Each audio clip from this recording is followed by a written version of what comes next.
big tech companies, most big companies, tons of big athletes, a lot of the mainstream media, all are afraid to criticize China. And it's not because of COVID. Why is it? It's Rob Nelson Live. Hey, I'm Rob Nelson. I used to host a show on Fox, and now I do a digital live stream called Rob Nelson Live. And my whole mission is to figure out how in this time of division we can find common ground. Speech, and they're not allowed to do that anymore. I understand what it's up. They be focused on rebuilding California. Oh, it's so true. Come on. This is where this gets real. He says you're heading. I wouldn't want to be black and driving in a car. Right. You got a point there, right? Some of what's in this music, you can't sanitize it. All right, everybody. Hey, welcome to the show, Rob Nelson Live.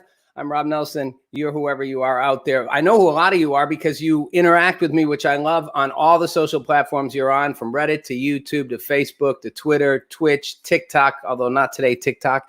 And I'm coming at you from my virtual studio in Florida. Crafty's in his virtual studio in Los Angeles. And we've got a fun show. There he is in a plaid checkered shirt. Fun show for you guys today. As always, like all your interaction, your comments, your feedback, I get to some of them, not all of them, but you guys have your own meta conversation as we're going. So welcome to the Monday night show. All right, let's jump right into it. COVID and mask restrictions. So the CDC is gradually lessening and coming out with new guidelines on how people can operate without masks. Vaccinated people, that we're getting closer to herd immunity. They even think Los Angeles County is likely to hit herd immunity by the end of July, which would be great. It's a combination of the seasonal weather, of I think a lot of people already had it, moving on, got it, some people, were asymptomatic, and a lot of people are getting vaccinated. It's all a really good thing. But at the same time, and even on more liberal news networks, you're getting people talking about, hey, okay, we're easing up restrictions. Let's keep easing them up. If you're vaccinated, you don't need to wear a mask outside. They're about to issue guidelines on wearing them inside. I'm going to say you probably don't need to wear them all the time inside either, even around unvaccinated people. Shocking, it's going to come out. But Dr. Fauci, and I'm not a huge Fauci fan for the reasons I've said, although I was a big Fauci fan in the beginning. I just don't like that, I don't like that he, one, is kind of just like a media whore, always liking to get as much attention as he can. But two, I feel like he operates in a very, he operates like a scientist, a mad scientist. And it's all just about the science and all just about his view on health, which is good. That's what he does, but he doesn't really account for the rest of the real world. And he said something I thought was interesting on Meet the Press this weekend. He said, as we get into it seasonally, he thinks people will just start choosing to wear masks voluntarily in each new flu season, not because of COVID, because respiratory illness is spread. And I thought, this is the problem. Like, yes, we could have been wearing masks for the last 50 years. Yes, we all wore masks. No one would get, as many colds and whatever. Sure. I mean, we wouldn't get anything, right? But it's this notion that we all just cover up. And I got why we did it in a pandemic. But now he's talking about how people are going to just voluntarily do it. It's going to be the thing. It's Christmas. Put your masks on. It scares me.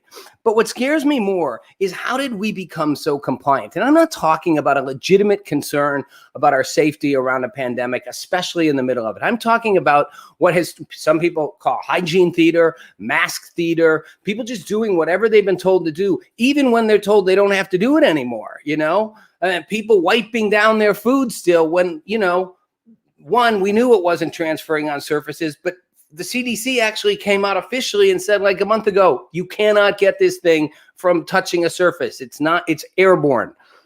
How did we become so compliant? And I was thinking about it. In World War I, prohibition, right?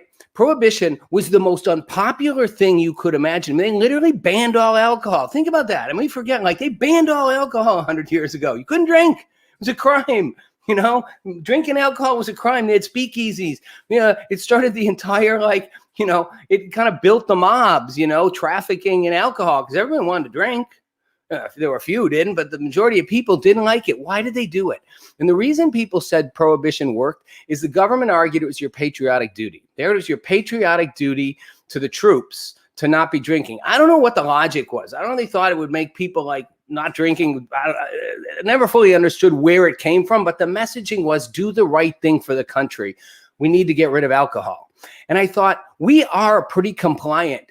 You know, as much as we're free thinking and we think we're free thinking, we're pretty compliant. We pretty much go along with what's drilled into our heads enough times. You tell people enough times you got to do something, tell them enough times this is what has to be. You tell them enough times it's for the good of the cause, the good of the country, they start doing it. I used to think that would only be true in like, you know, in like totalitarian governments or like highly repressive regimes like the Soviet Union back in the day or communist China back in the day, and still to some extent today, where they could really control what people thought and just drill a message home over and over and over and over again, that you had to do it. You know, and I spent time in the former Soviet Union and in China, you know, years ago when it was far more restrictive, there was far less economic growth and modernization. And it was amazing how much people were literally just into a message. Like it was whatever the government told them, they believed. And in East Berlin, people literally believed life was better there than 100 yards away on the other side of a wall where there was a flourishing West Berlin with skyscrapers and life and color. And people in East Berlin literally thought, no, we're doing the right thing. We're doing the right thing for the cause. So it's not crazy that we become that way, but it is scary. The sheeple part of us is a little scary. Cruzen says a mask is tyranny. I don't know how I let you all breathe on me all these years. I hope, Cruzen, that you are joking, because I am not saying a mask is tyranny, but I am saying that the notion that we do something because we're told to do it over and over again, whether it makes sense or not, it's not necessarily tyranny. It just shows how easily manipulated people are. And again, I hope you don't want to go around wearing a mask for, you know, the rest of your life. Sure, there are risks we all take. That's part of it. And I'm not even so much about the mask or the not mask. I don't think most people want to cover their faces. It's weird. Look at little kids. Like, it's bizarre. But it's more our willingness to do something we're told to do. You could argue we did it for a reason for a while. You can't convince me people wearing masks outside today is somehow keeping the spread of the disease when you're vaccinated. You're a vaccinated person wearing a mask. Like, it's ridiculous. And yet people do it. So, and Cruzen, I know you're on the left, again, being sensitive to the fact that people are easily manipulated. During the McCarthyism years, the right very carefully manipulated the country to believe that communism was such a threat that we had to stomp it out everywhere. And the Democratic hawks were part of that. We got into wars because of it. We blacklisted Hollywood. We destroyed people's lives for having views we didn't agree with on the idea that it was scary for America, what it would do. Look at Reefer Madness. Remember Reefer Madness back in the day with pot? Pot was going to make you crazy. It was going to make you insane. It was going to make people killers. I mean, how they got the idea of making pot out to like be a thing that would make you like a psycho? Like, I don't know. I guess they didn't really realize better, maybe say it would make us all fall asleep and, and die a deep sleep death. But literally Reefer Madness was, the Just Say No campaign, the Reagan administration, the war on drugs was an entire campaign driven by drilling into people's heads the dangerous, scary things that could happen. Well, there's an element of truth every time in that. It's scary what it can do, and it's political. It's not about one side or the other. Both sides did it. McCarthyism was a horrible era in America. It was horrible, and that was from the right, as was the war on drugs, which we're still paying for. Never won it, never will win it, spent billions of dollars on it, destroyed tons of lives. So think about it. But here's the thing about the sheeple thing. It also affects us around race. It affects us around how we look at race. So I want to play, there was an incident a little while ago, like a month and a half ago, one of the many, where there was a taxi cab incident, a woman in New York City getting into a racist rant with an Asian couple. And I'm going to play you a teeny bit, a condensed bit of she gets into it with the guy's wife. They come back out. She's getting in a cab and the guy films her. So you're getting the end of it, but she's told them to go back to China. Here's a piece of the clip.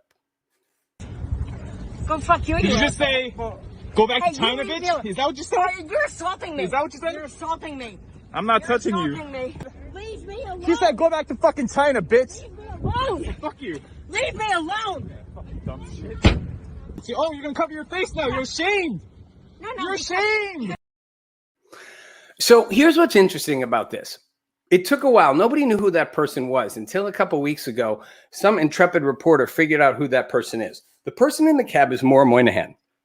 Maura Moynihan is the daughter of the late Senator Patrick Moynihan, a very well-known Democratic senator somewhat conservative in some ways, but also somewhat liberal. And he was a big Kennedy guy, big part of the Great Society, controversial, but a huge, like a Kennedy scale, type senator for years, Daniel Patrick Moynihan. Maura Moynihan is his daughter. It just so happens I knew Maura Moynihan years ago. So I was fascinated when I realized it was her. I actually rented a room in her house in DC when I was before I went to law school, after I'd done my political campaign. And it caught my eye because I thought, well, wait a minute. Maura Moynihan is a racist? You go, yeah, did you hear her? Go back to China. Maura Moynihan's entire thing, and I'm not defending what she said. That was a whole ugly incident. I'm not defending the hate screaming thing going on between the two of them. That's just where we've come to. I'm just going to the idea that we assume someone's a racist because they said go back to China. And you think, well, what is she? Maura Moynihan's entire career, life, mission was all about Tibet. I used to joke that she wished she was Tibetan. She literally made her life's work about Tibet. Pictures of her here, 2 pictures of her with the Dalai Lama.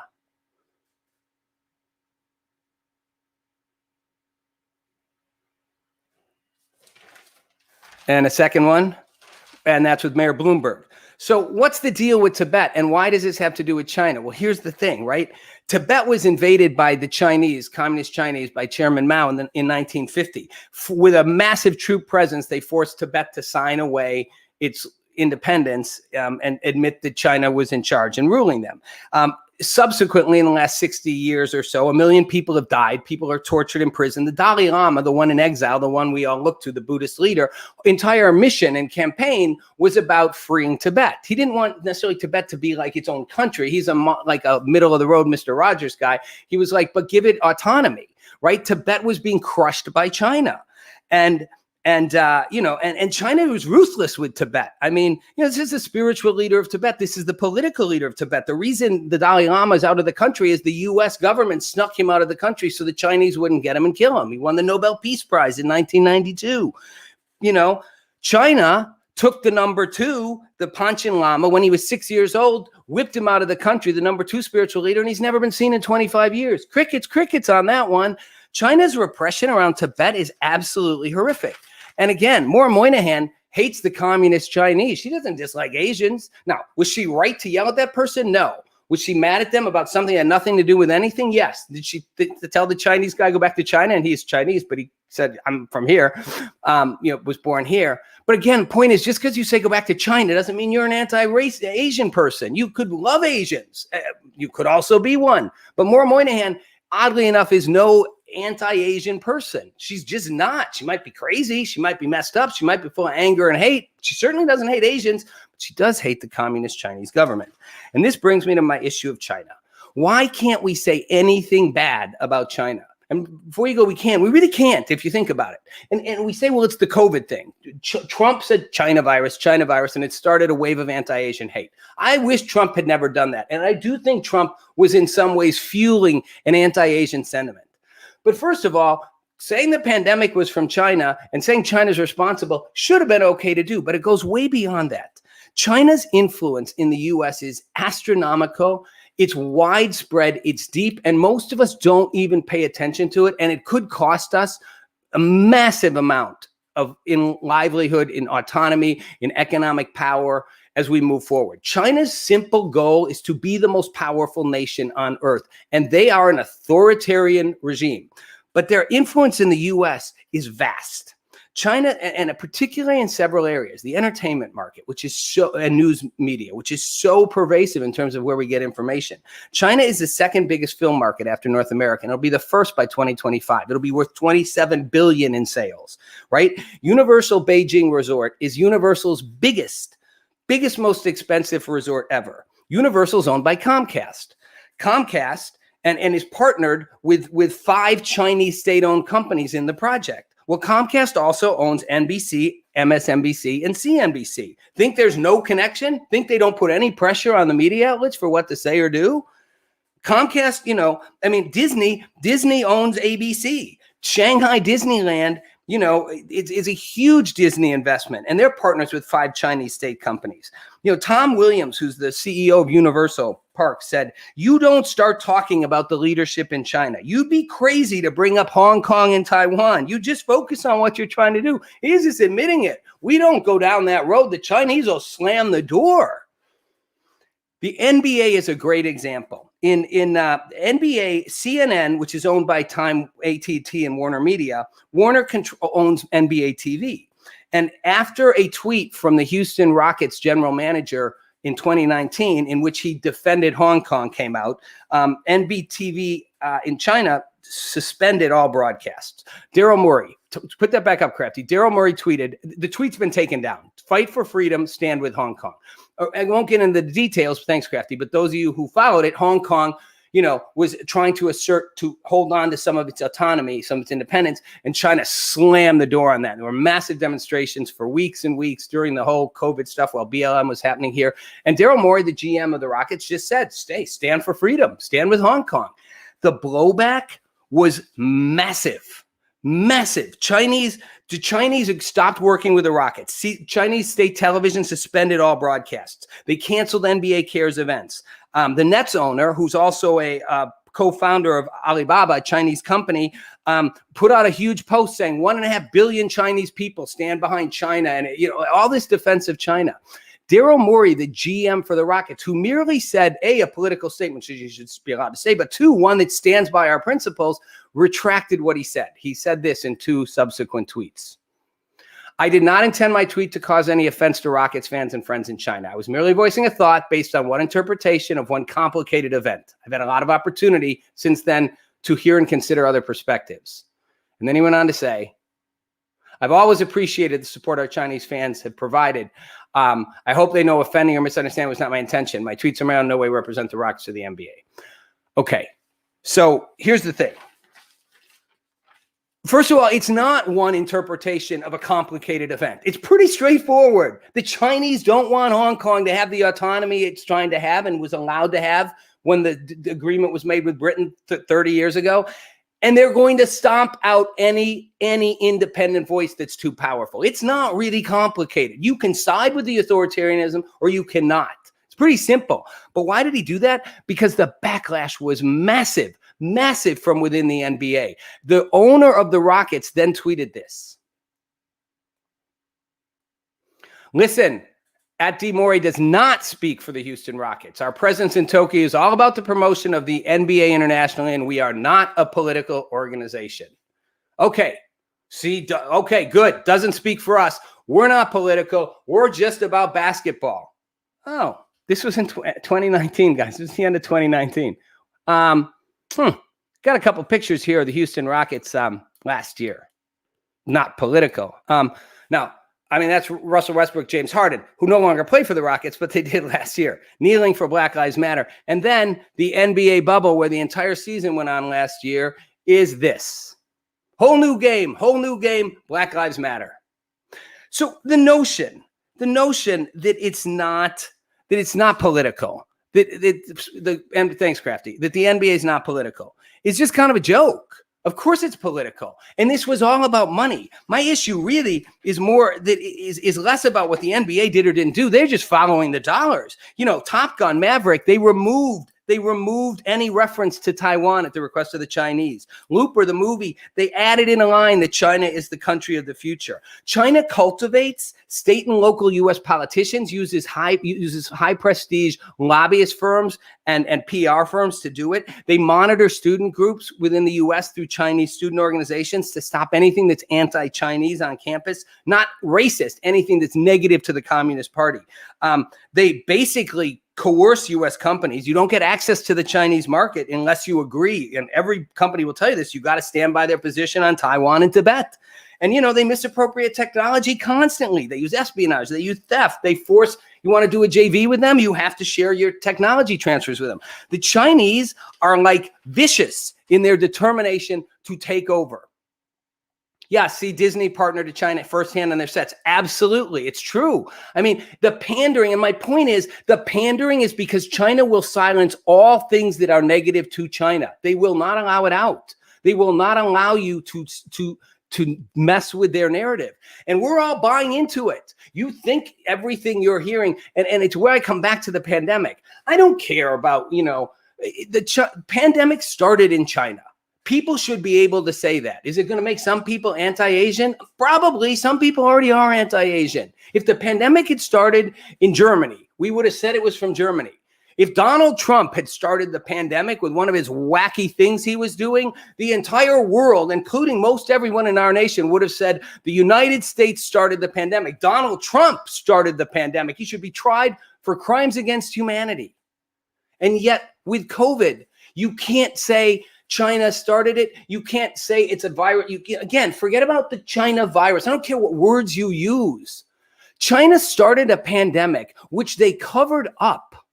They covered up what was going on in order to save face and protect their own power. They lied, hid, denied, and probably are responsible for the loss of millions of lives. For Christ's sake, I don't know. China might be the reason why we didn't get control of the pandemic. Sure, you can blame Trump a little bit. Fine. China didn't tell anybody. They lied about it. Where is the sense of accountability that goes, that's not okay? You just destroyed the world economy to save face, and yet we don't say it. The media doesn't say it. And the media doesn't say it because they're apologists for China, because they love China. It's all dollars and cents. It's all big business. It's all big business and money. And if you think that doesn't affect the networks, it absolutely does. Does it literally affect what Jake Tapper says personally? No, but it affects what the networks do, the news networks, the entertainment networks, what sports teams do. And it affects our ability to just be honest. I don't know when the notion that China's like our best buddy came out there. I appreciate Joe Biden having the guts to at least say what he said in his speech about saying, look, you know what? I'm going to call you out on what you do. That's my job as a president. I wish he'd been even tougher about it. But at the end of the day, it's weird that we view patriotism as falling in line with whatever we're told to say. I don't know. To me, that's not patriotism. That's like old school, centralized rural patriotism. The leader says it, you repeat it. To me, patriotism is standing for our values, standing for what we think is important, fighting for what we think is true, and not backing down.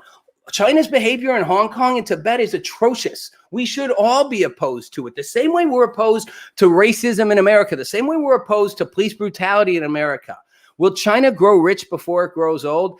Absolutely it will, Cruzen.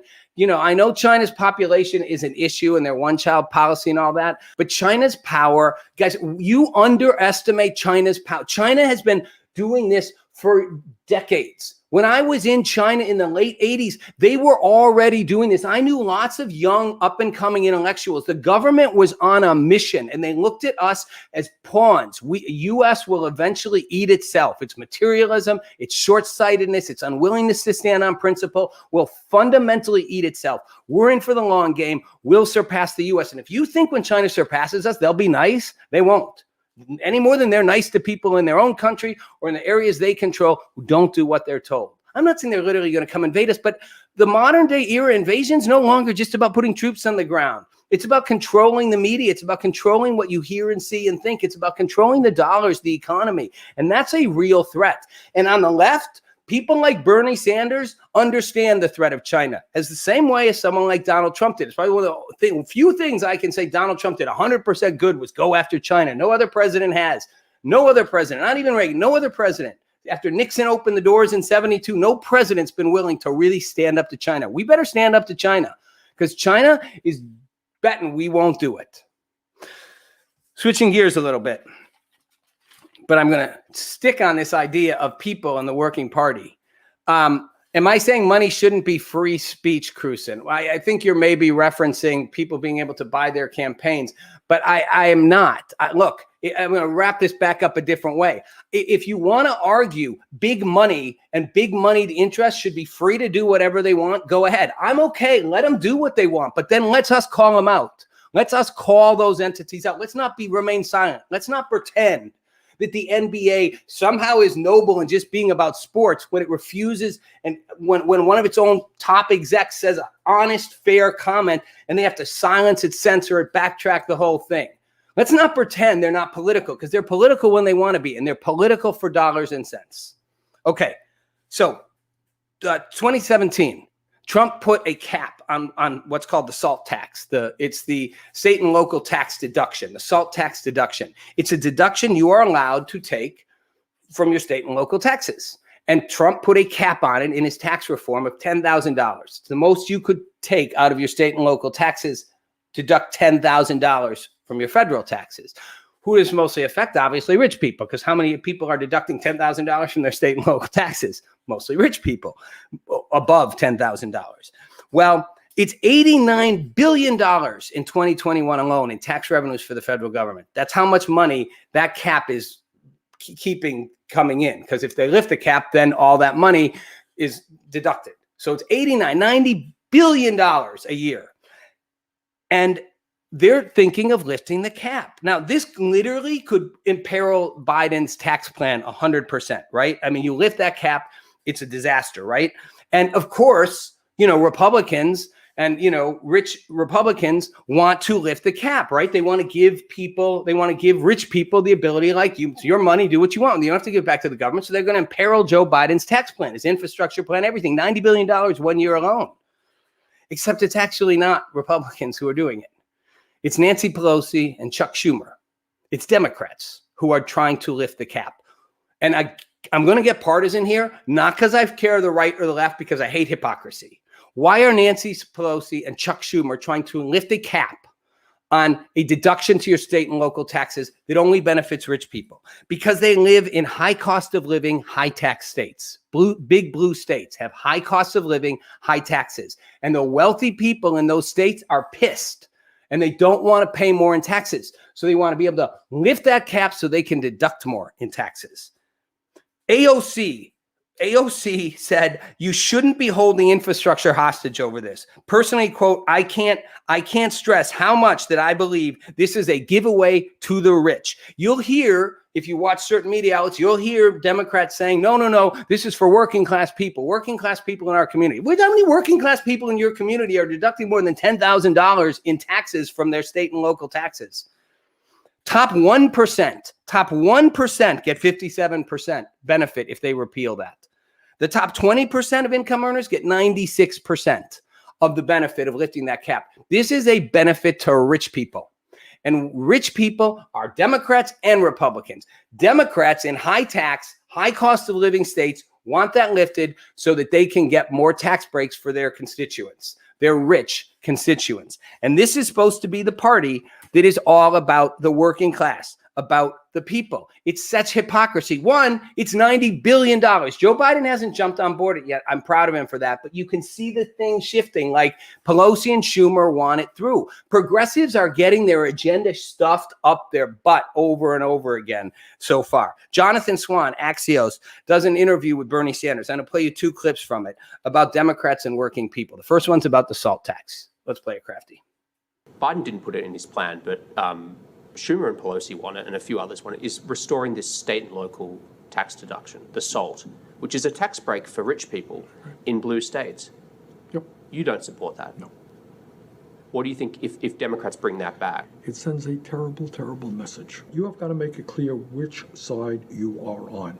And you can't be on the side of the wealthy and the powerful if you're going to really fight for working families. So to this point, and Cruzen popped up a couple comments. Cruzen's on the left of our audience. And I want to say Bernie Sanders put it well. I'm pissed that Bernie backed down and didn't say, I'm going to fight my way through. It's that same old argument, the default to let's let the guy who we think can win in. But, it makes a good point. You got to pick whose side are you. You can't be on the side of the working class. You can't be on the side of the impoverished, the people, this half, if you're on the side of the rich. It doesn't mean you can't have things that appeal to both, but you got to pick a side. Bernie's 100% right. It's like, pick a side. Where do you go? I mean, the Democratic Party is increasingly becoming a party of suburban elites and what I call fake progressives. There are real progressives who are Democrats. Don't get me wrong. I believe AOC is a real progressive. She's a Democrat. But it's the working class, the underclass, the middle class, the real progressives on one side, and it's the elites on the other. Let me play the second clip of Bernie on Axios with Jonathan Swan. If I am a working class person in this country, I've seen my job go to China. I'm working for $9 an hour when I used to make $20 an hour. Democrats traditionally have been very tepid, very fearful about going big. And I will say, I think there's a glossiness to it as well, sort of San Francisco, New York glossiness to the party. I'm so smart. You know, I am really smart, and, we go to $100 dinners, and who really cares about those working class people? So, I love Bernie. I really do. I told you, I voted for Bernie in the primaries. Like, I've been a Bernie fan. Again, do I agree with everything he wants to do? No. I admire somebody who's got a mission, sticks to it, and he's all about it. Bernie doesn't really compromise a lot on his beliefs, and I'm fighting for them, and he hasn't for a long time. Would he have gotten elected president? I don't know. Maybe he would have. If you're a progressive right now, I think you should have gambled on it because he gotten more done than Joe Biden will. But you'll see. But this comes back to the idea that you have to win. You have to win with your safe bet. In Virginia right now, Terry McAuliffe is running for governor. And by the way, guys, if you're popping comments up and I haven't got to them, I'll try to get to more of them.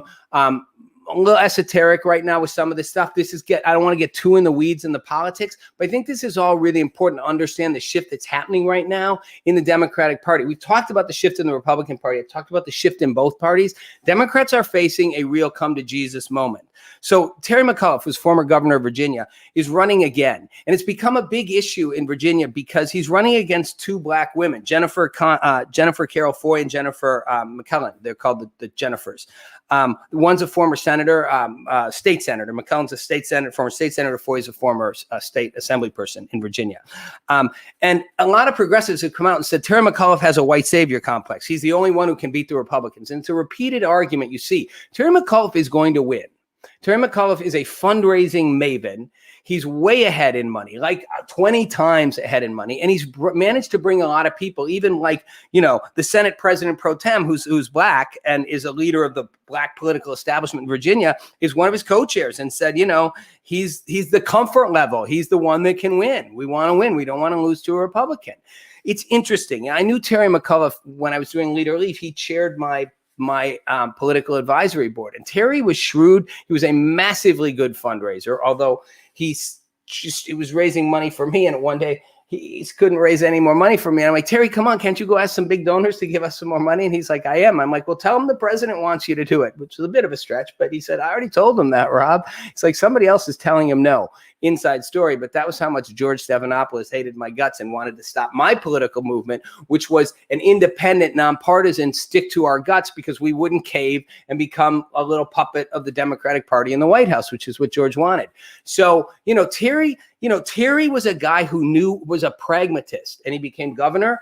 Couldn't run a second term because of a weird legal loophole, is running again. But it becomes a question of like, should you not run and let a black person, two black women, become the first black female governor, first female governor in Virginia, and the first black female governor in Virginia? Wouldn't that be the smart thing to do if you want to be woke? This whole woke thing, step out of the way and let a black person do it. I argued that with Biden. Let Kamala Harris be president. No, it's always the white guy who has to come in and be the savior. And I say that somewhat mockingly, but also somewhat like, which side are you on? Like, are you on the, like, we're all about, it's about race. It's not really about who's going to win, who's best qualified. I'm not saying these two women aren't qualified. I'm just saying clearly McAuliffe's ahead. Should you let the voters decide, or should he step out of the way and be like, I'm stepping away. I'm letting a black person have it. It's like that old argument, Bob Iger, Disney, so woke. Step out of the way and let a black woman run the company then. Shareholders might be like, no, we like what you're doing, but that shouldn't be the point, or should it? Like, are we making it all about race? Are we making it all about an ideology? Are we making it all about a narrow way of looking at things? And going back to the tax thing, right? Both sides do this. Democrats have rich, powerful donors. The SALT tax deduction is a joke. It's for rich people. And yet you have powerful Democrats arguing it's for middle-class people when the numbers show it clearly isn't. True progressives know it isn't. But they're arguing it because they want to win those suburban voters and they want to satisfy their wealthy donor base. Yet we trash the wealthy people. And it's like, which is it going to be? Are we all racist? Have we all committed a eternal sin, which we have to make up by simply making way for people of color? Then step out of the way and give them your spot, give them your job, give them your spot in school, give them your kid's spot in school, give them your house. or give them it at a good discount, whatever. Move in there and do a house swap. No one wants to do that. Everyone wants change to happen, but not at my expense. And that's true individually, and it's true politically. I don't mean every single person. There are plenty of individuals out there who are fighting for a cause, fighting for change, and are willing to put themselves on the line. But overall, we're not. And our political parties really show this massive dysfunction, as we do when it comes to our own view around things. Politics is culture. They fall onto each other. Bill Maher in his show this week made fun of the fact that Democrats have become the party of the sucking the fun out of everything. He had a great monologue. Go watch it if you haven't, in which he literally makes fun of the fact that how did Matt Gaetz become the party boy? How did we let the Republicans take the mantle of being the party people? He kind of went off about the fact that, what's her name? The former, Katie Hill, the Democratic congresswoman who had to resign because she was in a throuple. He's like, throuples were what we did, what Democrats did. He's like, Republicans were the sticks up their butts. Republicans were the just say no's. We're the party of fun, and we've become the party of no fun. And he ended it with this great line where he goes, you know what? He's like, Republicans, you suck at being us, and it's no fun being you. But that's what's happening in the Democratic Party. It's becoming the party of intolerance, of shutting down thought, of shutting down freedom, and even of hypocrisy, which leads me to the end of all this, which is Elon Musk. Elon Musk goes on Saturday Night Live, and before he's even on, it's a massive thing with members of the cast being like, how can he be on? This is so offensive. This is one tweet from a verified person. It shows there's so many of them. She says, definitely never thought Saturday Night Live would send me into a tornado of existential despair, but here we are. I almost don't have words, but I will say, I hope his Tulsa catches on fire and he dies. Well, that's very generous of you. There's that good old-fashioned hate. Hate does not have a political boundary, guys. If you think it does, it doesn't. Hate doesn't have a racial boundary. White people aren't better at hating than black people. Republicans aren't better at hating than Democrats, right, left. Hate seems to just be a commodity that flows out there pretty easily and spreads like wildfire. And his counterpart is tolerance, love, and all that, which neither side in this country right now is doing a very good job of. Again, individuals are. So Elon Musk, why do they hate Elon Musk so much? What did he do? He did two cardinal sins. He said things about COVID, the fighting lockdowns, being angry at it. I am in double taxation. Krusen, that's a whole separate argument, but I am for double taxation under certain senses. But remember, I think, Krusen, I'm the true progressive here right now. I'm the true progressive in the room today. But back to Elon Musk, who's very wealthy, second wealthiest man in the world, and did drag his companies out of California. He had dared to go against COVID orthodoxy. He dared to challenge Fauci. He dared to say maybe we're not doing things right. And he dared to make fun of transgender pronouns. Not transgender people, transgendering pronouning. And he did this tweet, which to this day I still don't understand, but I'm going to show it to you. When you put he, him in your bio, and it's a soldier with blood on his hands. Thanks, Crafty. If anyone can explain that to me, I don't know what it, thanks, Crafty. I don't know what it means. I get what it means. I don't get what the picture means, but I'm really bad at getting jokes.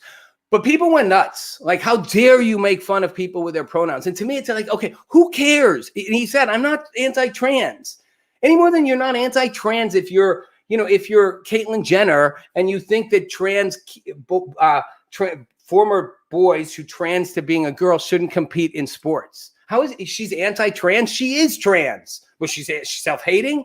She's one of the world's greatest athletes. She, as Bruce Jenner, was one of the most famous, most influential athletes of his time. Broke every record there was. Won the decathlon. What do you have? 7 gold medals? The Wheaties box barely said it.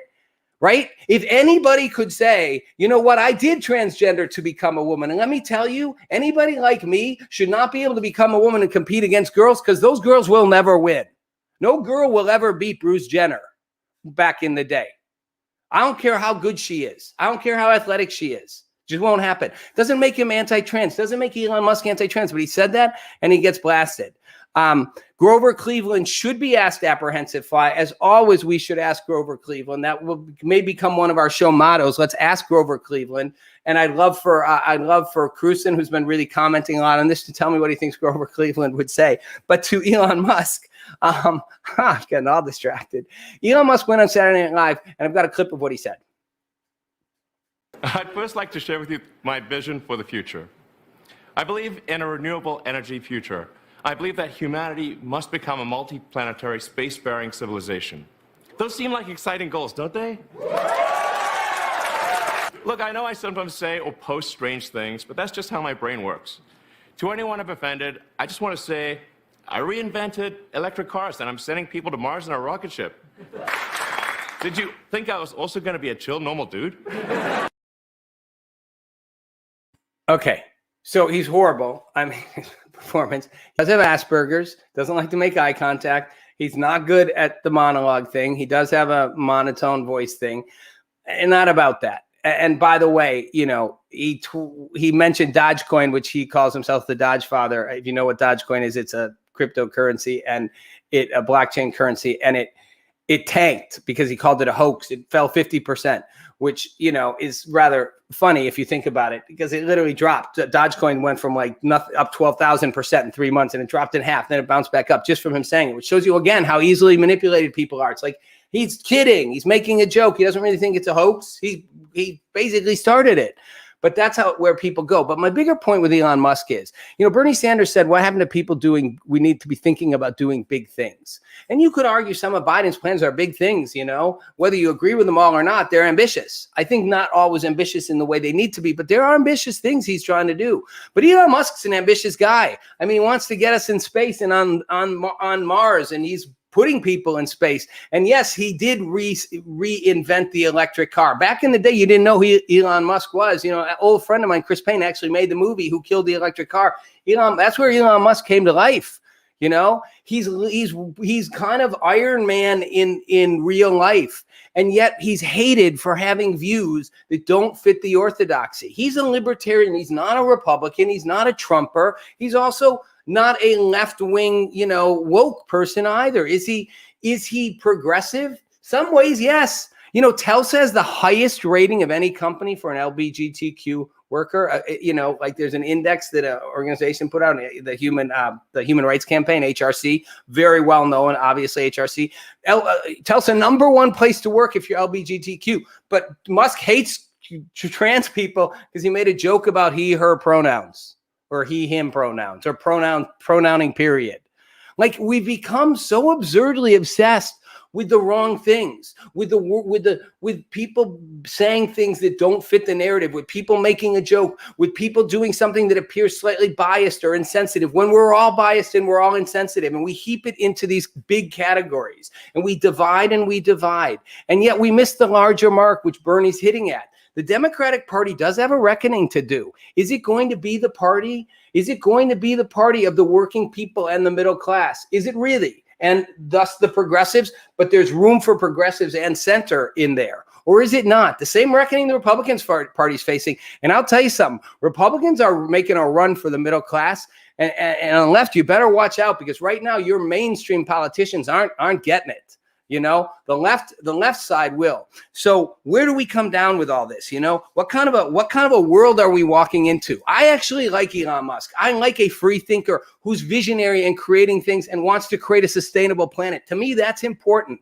I like that ideal. I like big ideals. I like Bernie Sanders for his big ideals, for his big vision, whether, as I said, I agree with it 100% or not. I like the idea that we want to create equality, that we want to bring economic equality up. Just racial equality, because they're so overlapped in many ways, to bring people at the bottom end of the economic ladder up. And it's not going to be just by trickle down. I want that. I believe a lot of people on the left want that. I also believe a lot of people on the right, maybe not the far, far right, but I believe a lot of people right of center want that too. We're not going to get there. We're not going to get there when our obsessive focus is on what people said, holding them to account for every little thought they said that was out of line. We're not going to get there if we don't recognize that ultimately, at the end of the day, what brings us together is not this bizarre attachment to to what we're being told to say and think, and we all follow the narrative and say it. It's actually thinking creatively out of the box, which I'll give Musk credit for. That's why he reinvented the electric car. That's why he's getting people in space. It's why he's making advancements in artificial intelligence. And people like him, men, women, white, black, Asian, Latino, all contributing to creating visions that could change the world, rather than getting stuck in our little debates about whether or not, in our little elitist chairs, whether or not he said, she said, and did the wrong thing and should be canceled. It's Rob Nelson Live. Thanks for watching.